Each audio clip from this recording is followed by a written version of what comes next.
Well, hello. Hey, everybody. How are you guys doing? What's up? Yes. So today, do you want to tell them what we're talking about? I'll let you introduce.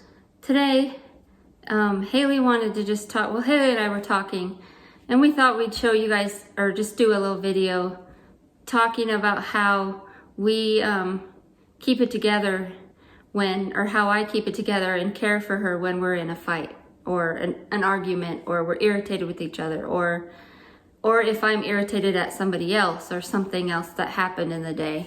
How do I keep my cool while I'm giving her care? Because it is very important. Very important. I have to be mindful and, on target. And I can't make any mistakes. She has brittle bone disease, so obviously I can't, you have Not like she would, hurt me on purpose or anything. I would never. But you know how when someone gets mad, they kind of get tense in the body? Huffy. And that can show out into her handling me. Yeah. It could go negatively. It could go wrong. So I think that's what you mean by... Yeah, and you can feel that tenseness in the person's body when they're caring for you, and it's not pleasant, it's not comfortable.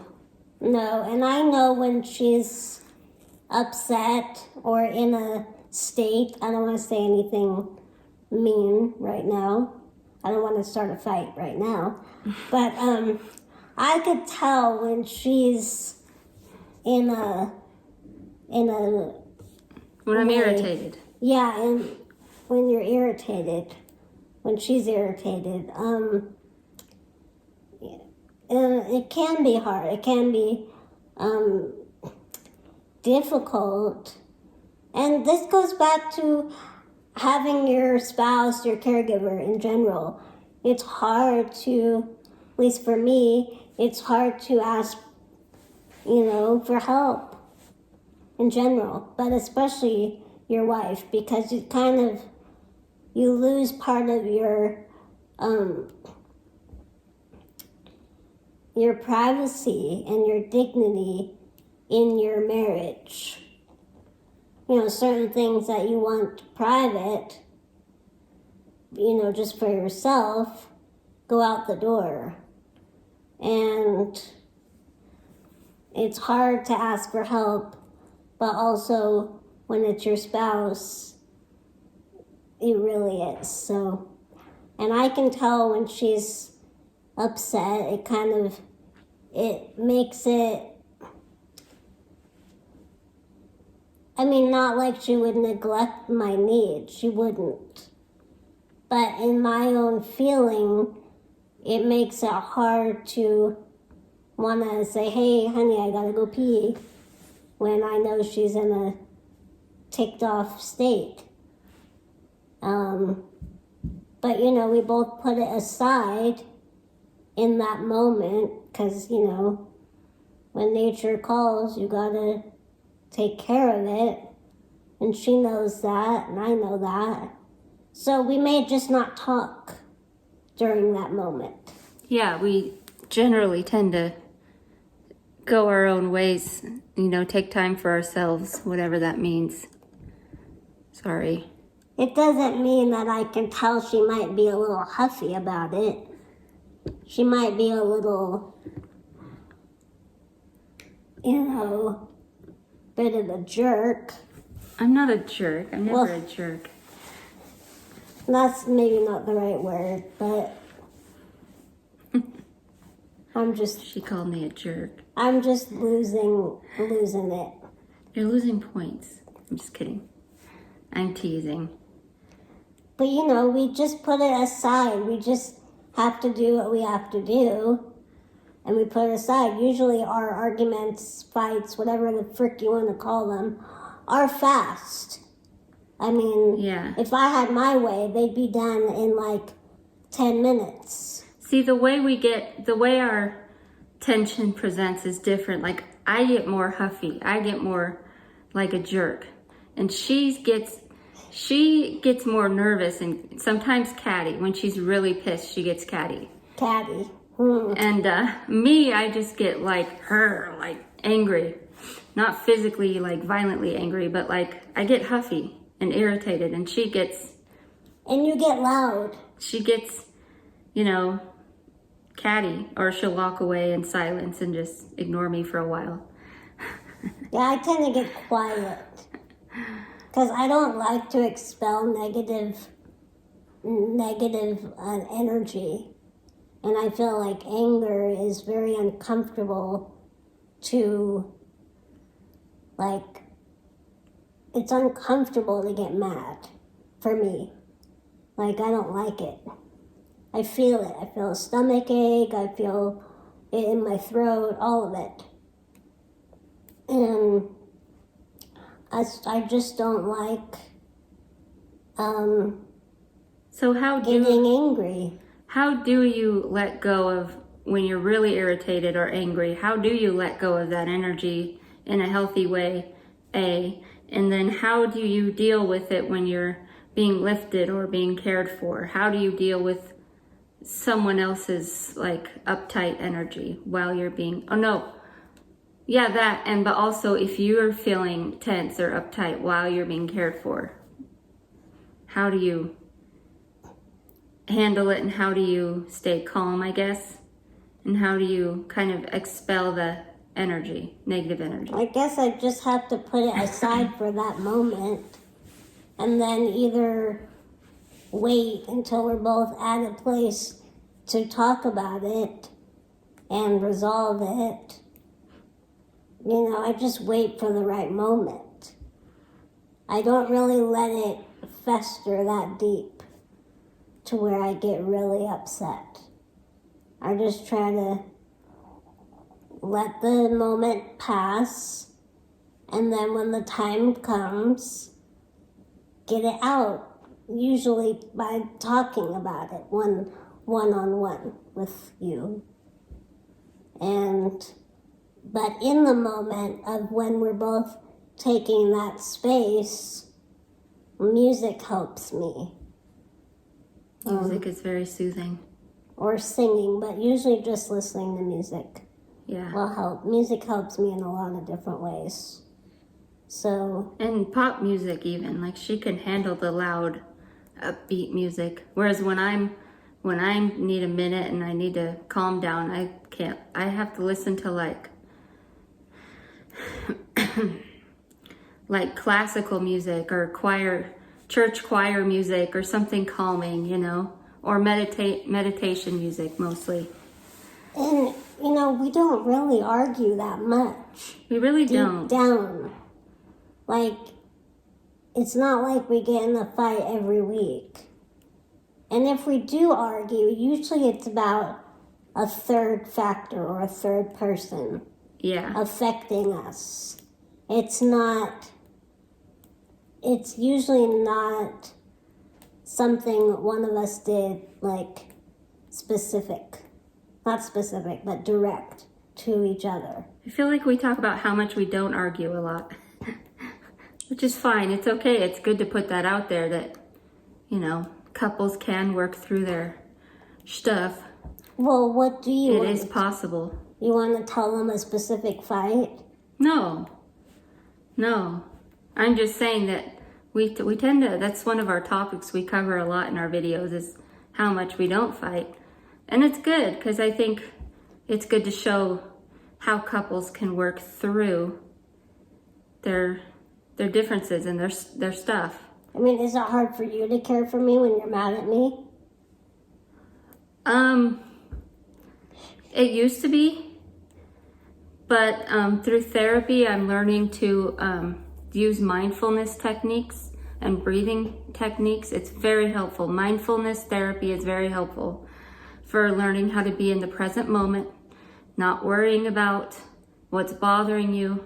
I know when you get really uptight, it's hard to put what's bothering you aside, and that's what mindfulness helps with, and breath work, and knowing what to say to someone and how to say it in a way that's not going to get anybody flustered. Those things all help me. It's all about staying present in the moment and focused on what you're doing. Like, okay, now I have to help her to the toilet. Now I am giving her a shower. Just stay present and focus on what you're doing. So if any of you out there, need help on that of caring for someone when you're feeling emotional or uptight or huffy, mindfulness practice is it's a very good thing to get into and learn how to do, because it really helps. And I've always been the kind of person, for various reasons that I won't get into, to stuff feelings down and just let it fester until I explode. I've always been that way, and there are very many reasons why I developed that way. But in therapy, I'm unlearning some things. So I'm learning to better manage how I react to things, and just how to react to things in the moment. But anyway, long story short, mindfulness is something good to learn and something to practice when you're having feelings, which are normal, when you're caring for someone, or when you're uptight, which is normal. If you're human, you're going to get irritated and uptight. But yeah. I get irritated, but yeah, I can get uptight. That happened when our whole family was here one night. And there was just a lot of commotion, noise. I mean, mind you, it was only like 4 adults and us. So like 6 adults total. But to me, I'm not used to having a lot of, commotion in the house. It's just Ange and Adam and I, and it's pretty quiet. We don't really entertain or have guests over, especially lately because of the pandemic. So I just get overwhelmed with a lot of people in my space. And I did get uptight. She does. It doesn't matter who it is. If there's people over, she gets anxious.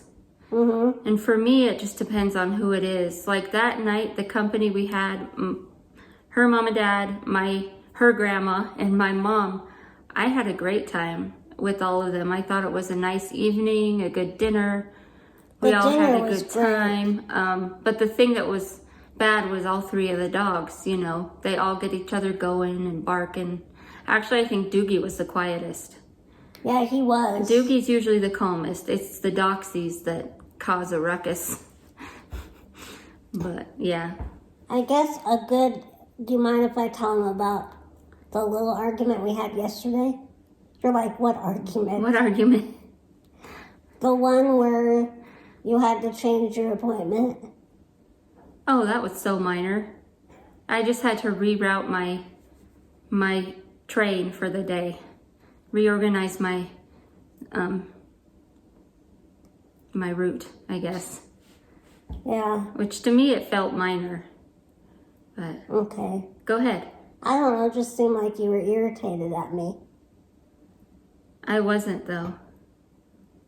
Okay. I was irritated because I always get a little, when I have to stop and think about how I'm gonna rearrange things, I get irritated. Not at the person that's doing it, but just because it takes, like a normal person would not, throw them off to have to just like change something or tweak something in their daily schedule.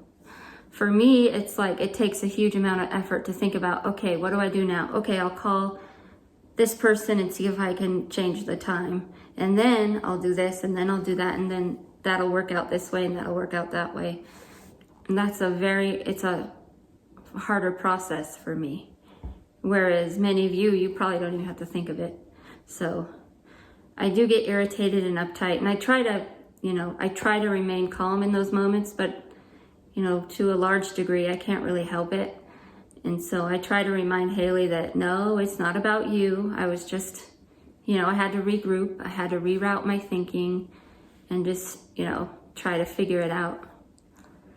Yeah. And I take things very personal. That's one thing that I need to work on, but it's hard. Well, so do I. Like if somebody is upset, I mean, the world is ending and it's all my fault. That's too. where my thinking goes, but That's where mine goes. that's something that we both have to unlearn. And I don't like people mad at me. I don't like being the root of someone's upset or pain. You know, I hate knowing that I did something or said something or was the cause of someone being upset. I just don't like it. I want to fix it immediately. But Make it better. What I'm learning about for myself is that it really isn't about you or me when someone else is, you know, their attitude, their actions, their thoughts, their words. It's not about us. It's about them. It's about the person. And it's really hard to learn that, especially when you're used to feeling guilty and responsible. And I do. It's hard to unlearn feeling guilty and responsible. And in my case, shamed. Like guilt and shame are things that have always plagued me, I guess. But it's all about unlearning it and learning that it's okay for you to have boundaries and you deserve to have your boundaries respected, no matter what. And anybody else's bad whatever, it's not about you, it's about them. And it's just about rewiring your brain into, it's like retraining your brain to remember that it's about them, and don't be guilty or take anything personally. It's a process. It takes work. It's a practice. As my therapist always says, it's a practice. It feels uncomfortable at first because you're not used to it, but you keep doing it. You keep telling yourself, okay, I'm not responsible for what this person just said or did. It's not me. I don't have to worry about it. It's them. Or, you know, it's not about me. Just have to keep, and to be mindful of your boundaries. Everyone is allowed to have boundaries, and everyone deserves to have their boundaries respected. And some of us have to constantly remind ourselves of that for whatever reason. That's true. I guess I'm not used to having boundaries of my own. And a lot of us aren't, and it's really sad. A lot of us grow up thinking that we're not allowed to have our own boundaries. We're not allowed to have our own say in things. We're not an autonomous person. We have to make everybody happy. And it's just a very detrimental way of thinking. So, but like I say, it's a practice. And I guess we'll both get through it. Now, go ahead. Sorry, I didn't mean to. I just wanted to say we'll teach each other, you know. And I wanted to just throw one last question out there, if people were curious. How do we make up when we're arguing? Like, it's pretty fast. We don't stay mad forever. We usually talk about it that same day. Yeah. We've never... Well, actually, we have gone to bed angry, I think once. It started Once or at twice. night and it was bedtime, so we both went to bed, and then I think we reconciled the next day. Because it was like late at night. When was this? I don't remember. A while ago, Yeah. at our old house. Was it? See, I don't even remember. You know, and I don't like going to bed upset. I don't like going to bed knowing that she's angry. You know, just it feels unfinished, and I can't sleep. So That's just all part of... that's just me, though. I don't know if that's important to you. I used to be that affected. Like if you were angry or somebody was...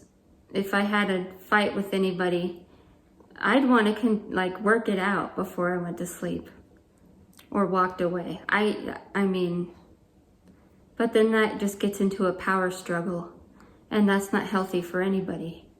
It's, you have to practice just letting it go. It all comes back to the mindfulness. And so what you're saying is, if we argue at night and it's bedtime, and you don't come to a resolution? Yeah, just write it Sometimes out. it's healthier just to walk away.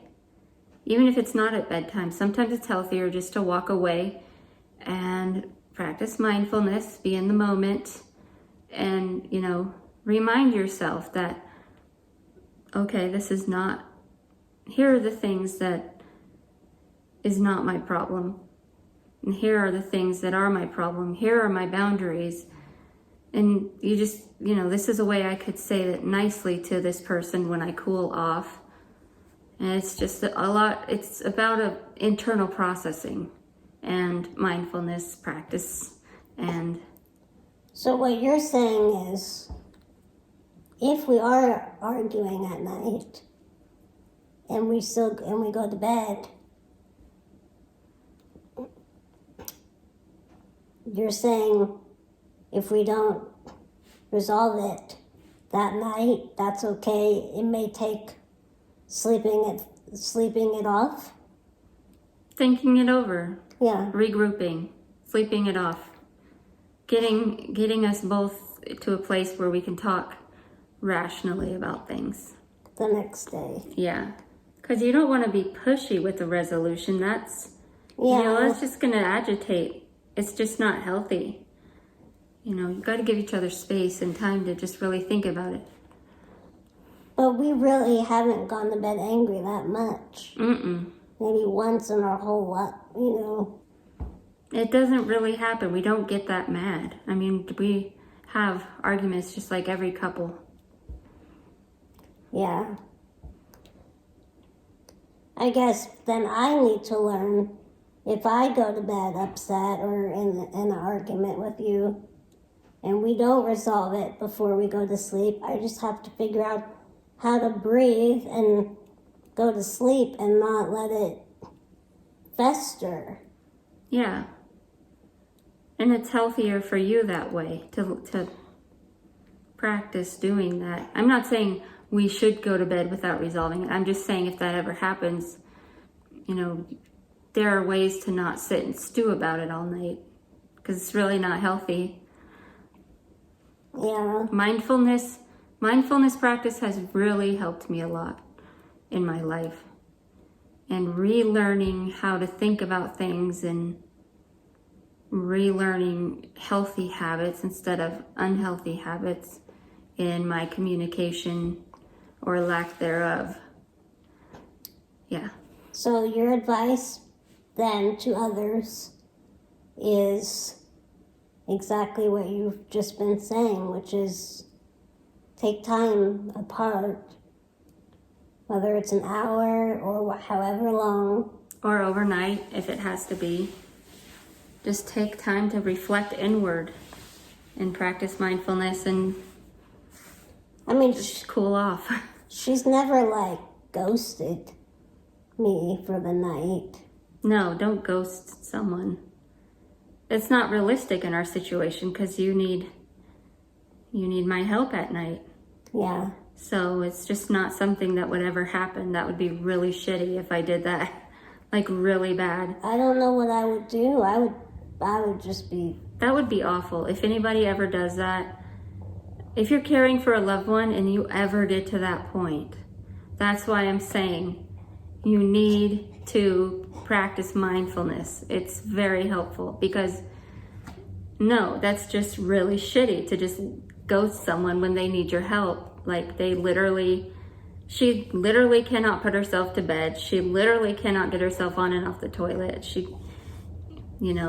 you don't want to let it get to that. I don't know why I'm laughing, but... Because you laugh at everything. Anyway, it's a lot when you're a caregiver for a loved one who requires a lot of hands-on care. And it's a lot for the person that needs the care too, because she doesn't want me to go through that. and she wants her privacy too. So it's difficulty with interabled couples, and some more or less than others.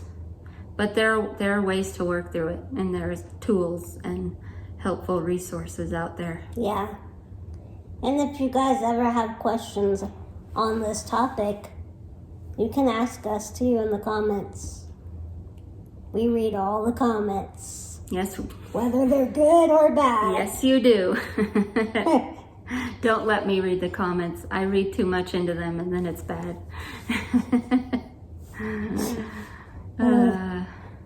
So that was good.